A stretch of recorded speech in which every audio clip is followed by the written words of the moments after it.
In this video, we'll explore the various interfaces available to us to interact with AWS resources. The first thing that users are most familiar with is probably the web console.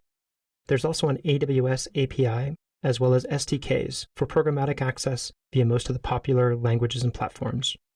There's also a swath of third-party products, including an Eclipse plugin, S3 browsers such as Cloudberry, and browser extensions for Chrome and Firefox, while Elastic and RightScale also offer deeper integrations. Probably the biggest drawback about the web console is that not all the features and services are supported. I'm guesstimating that it's probably missing about 30 to 50% of all overall functionality. It can be a little wonky. For example, it doesn't really like IE, and hey, to be honest, I don't either. It also often reports stale information. It is, however, excellent for managing most aspects of EC2 as well as S3. The access to the web console is controlled via username-password combination. The API comes in two flavors. The most popular is the REST API, but there's also a SOAP API that's mainly legacy. AWS is phasing out support of this. The REST API is done via request response over HTTP. It requires access and secret keys. It supports 100% of all the services and features available in AWS. Command line tools also wrap the REST API calls into Linux-like commands, such as this, to spin up a single instance.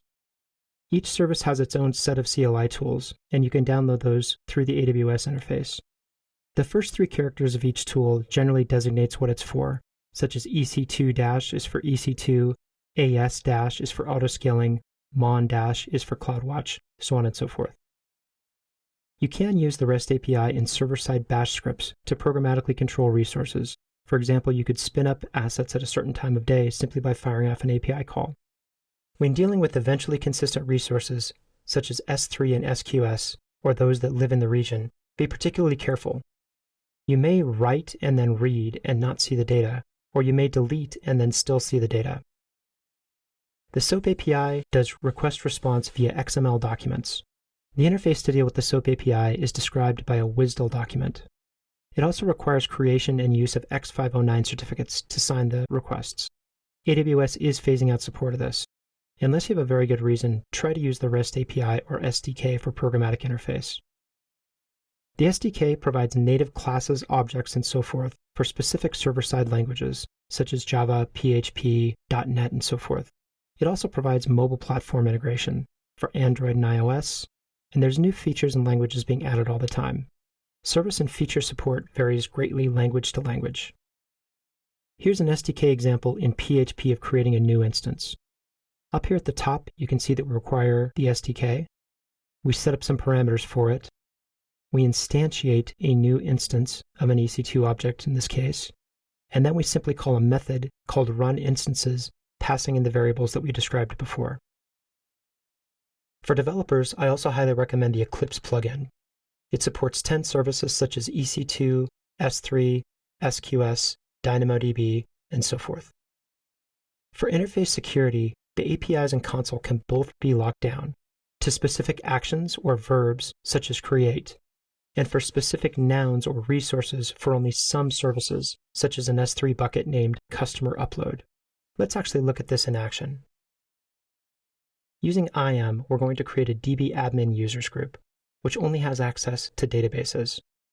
From the top level, let's click IAM, and let's first create a group. Let's call this group DB admins. Let's use the policy generator to create a group with a specific set of permissions for database access. Let's give them full access to DynamoDB,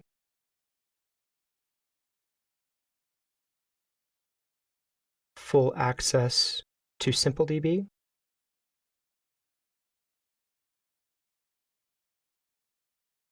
full access to RDS,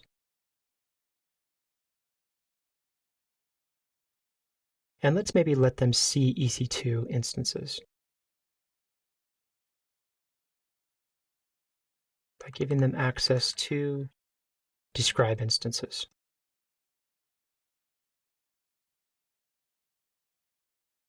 And let's select continue. This all looks good, so let's let it roll. Let's also add a user to this group named John Smith.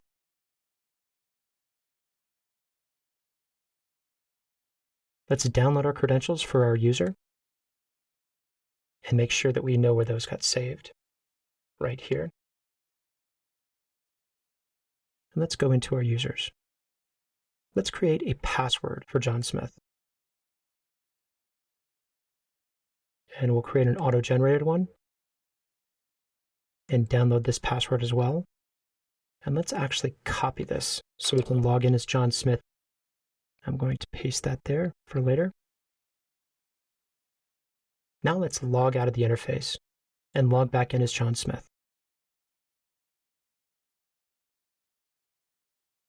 When accessing AWS via IAM, we need to use a specific URL.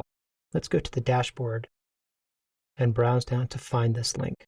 And let's copy that into a new browser. Now that we're ready to log in as John Smith, our DB admin user, let's go ahead and log out of our current account. Let's now log in via the IAM provided AWS login.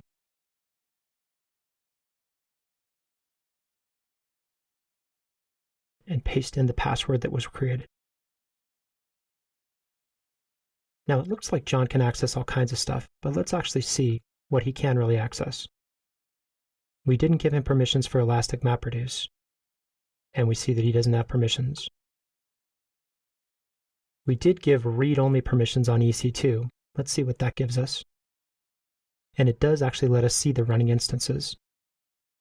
And now let's look at DynamoDB, to which John should have full access. It appears he does. And now let's look at RDS. And John definitely has access to everything there as well. Let's go ahead and log John Smith out. Not only the Web GUI, but the API calls as well would be locked down to the permissions that we gave to John Smith. Let's review what each interface is good for. The Web Console is great for quick and dirty eyeballing or control of resources. The REST API is the best for advanced use and automated interactions. The Eclipse plugin is great for developers, is a lot peppier or faster reacting than the Web Console, and provides a decent coverage of services and features. Third-party products are great for non-savvy users, or if you already use Elastic or RightScale.